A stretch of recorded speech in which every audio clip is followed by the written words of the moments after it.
Hello everyone, my name is Samuel Olekanma.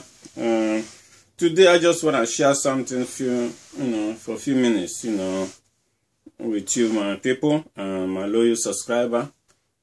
Something that came to my mind that I really want to share today is about why every time people say, the Satan, the devil, did this, the devil do that.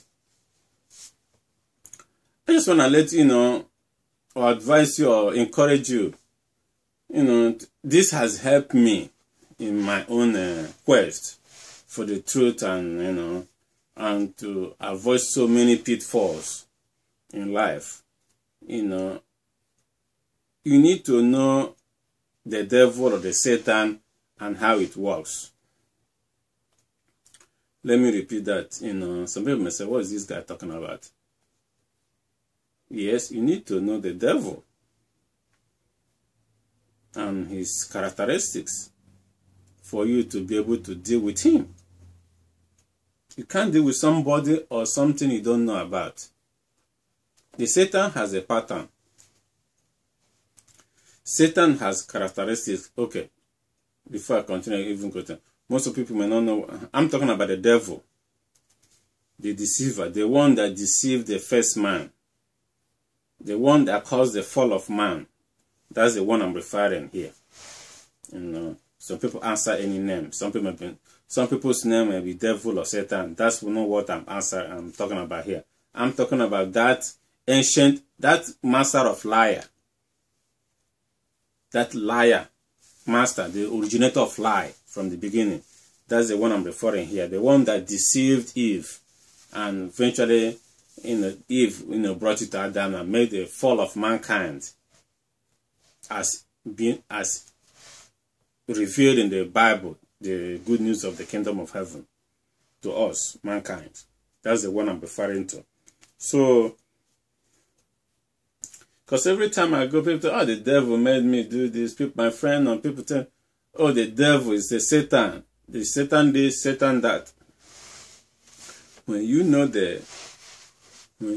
Satan, then you can be able to know how to avoid his trap and his pitfall. I'm gonna give you an example using okay, let me use a modern, something that happened modern, especially okay. United States of America goes to war several times. They have gone to war in Iraq, at least in my own era. They have liberated Libya. They liberated Egypt. They're still there now in Tunisia. Desert storm happened in my era, and they went to former Yugoslavia and helped them to settle their differences over there. I'm talking about the one that happened in my period. I'm not talking about the one that World War I, Second World War stuff. No, that wasn't my era. I wasn't born by then. Every time United States of America goes to war, or to try to intervene in anything, they usually try to find out detail about their opponents. Nobody will go to war blindly, my friend, and that's applicable in the spiritual realm. You cannot fight the Satan if you don't know the pattern of Satan. You cannot fight. Satan is not going to be happy because of this, because I'm giving you now a tool that will help you to know the characteristics and pattern of Satan, so that when you see him coming, you can be able to know, okay, this is a Satan. He has a footprint. He has a pattern. When you see it, then you can be able to distinguish and flee or run away from that ploy. So, like I say, before they go to war, the United States of America will study their enemy. They spend more money to study the pattern of their enemy. They will never go to any war until they have mastered their enemy pattern. Once they have mastered that pattern, they will now come and plan against that pattern. I guess that's the most strategic, I hope I'm not revealing a top secret. That's the most strategic of every civilized world, any intelligent man or whatever. If you want to go to something and fight, you really have to know who you're fighting for. Even the Bible said it. It came to my mind now. The Bible said that somewhere Jesus said that it's a strong man is the only one that goes to the house of. It's only a strong man that goes to the house and be able to steal and bundle the owner of the day and steal his stuff. If you are not strong enough, you cannot be bold enough to go to another man's house to steal his stuff or bundle him and get it. He was referencing in Jesus, while we were asking him about how he was casting out demons and spirit, that he is part of it, whatever. He was saying that if he's casting them out, then he means that he's superior. He's stronger than the one that he's casting out. It's only a strong one that can be able to dominate and cast out spirit from another spirit. Spirit has to be more than another spirit to do that. So back to what I was saying, the United States studied their enemy. They spend years, they spend money. They cannot go to war blindly. By the time they go to war with you, they already know everything you think you know. And they have a pattern or a device to counter that which you think you know. When they don't know it, that is when they don't go blindly, because they don't know what you have. And that's equal in life. If you want to focus on, if you want to do something meaningful, you have to study your opponent, your competition. I'm giving out top secret here. For you, you have to study your competition to be able to excel on what your competition is doing. If you want to do better, you have to know what your competition is doing and be able to offer something more. Back to what I was saying. So I'm trying to make this in less than 10 minutes. I don't want to shoot a long video. If you know the Satan and Satan characteristics, then you can see his plan. You see, Satan is a deceiver. He's a liar. He's the master liar. And one thing again about Satan is that he is a very proud animal. He's a very proud, arrogant, and spirit being. When he comes to you and you beat him, because you see, pride is what made him to fall. Because of his so much pride, he tried to rebel against the Most High in the kingdom. And that is why he was brought low, because he was so arrogant. That's why pride goes before fall. He was so arrogant and pride that he wanted other angels to worship him just like God is being worshipped, not knowing that God is God. Before he was defeated there, sent here. So he has a nature of prideness. If you know that he's an animal of pride and you know he's proud. So once he comes to you, he's also a liar. Watch all the same thing. A liar, very cunning, very proud human being, and very deceitful. He's very intelligent too. Don't quote me wrong. He's very intelligent, because the Bible that we are using to defeat him, he himself knows the Bible too. So you have to be very smart, because he that is in us is greater than he that is in the world. So when you know all these characteristics, pridefulness, arrogant, deceitful, liar, when in any situation you find those characteristics, know that it's not from the God. Nothing that is from God will exalt itself above God.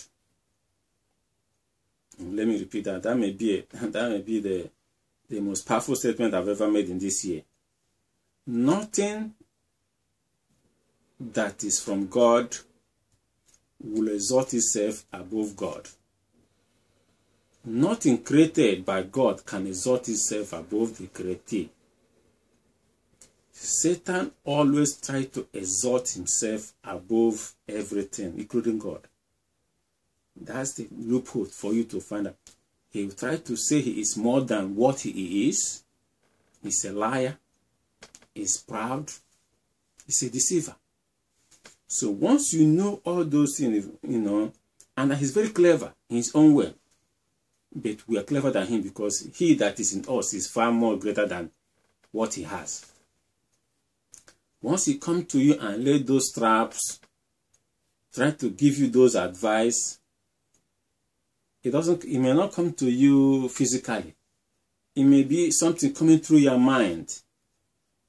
The war is not fought physically, fought spiritually through our thinking and thought. Glory be to God. It's through our thinking and thought. That's where we're fighting it. It's not that something like, it's not by mind and power. It's spiritual warfare.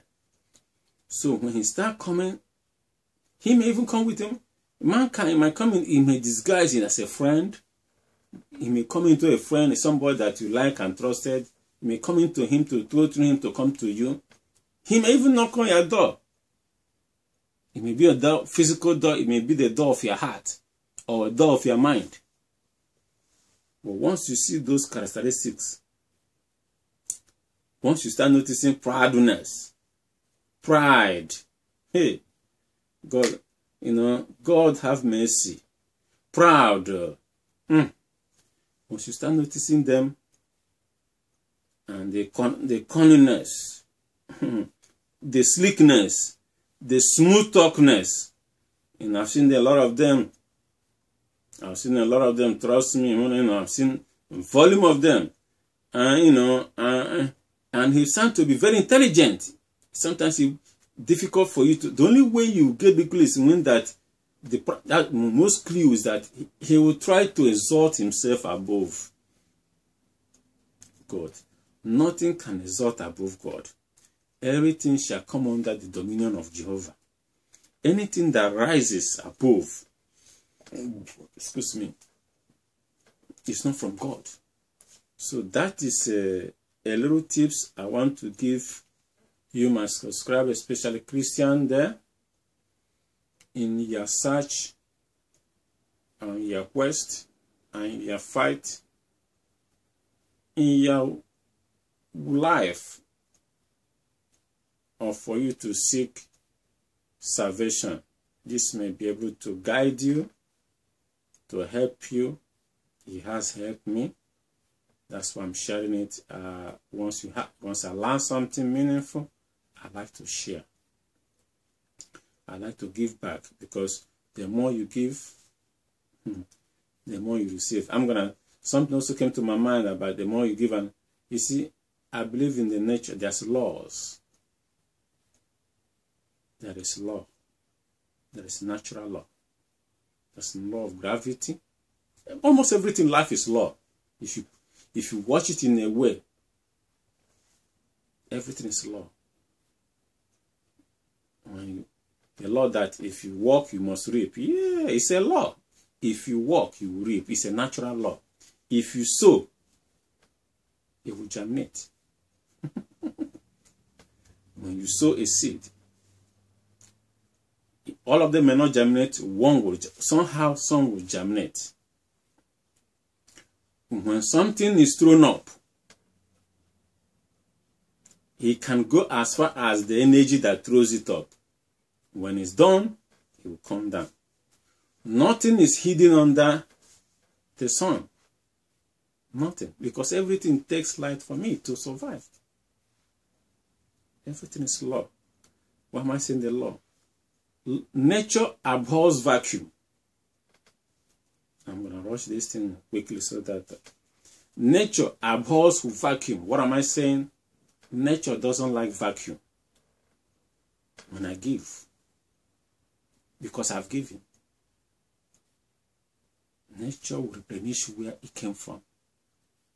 Get a picture? I have given. I've released. Once I released, the space that I created by releasing will be refilled. Thank you very much. God bless.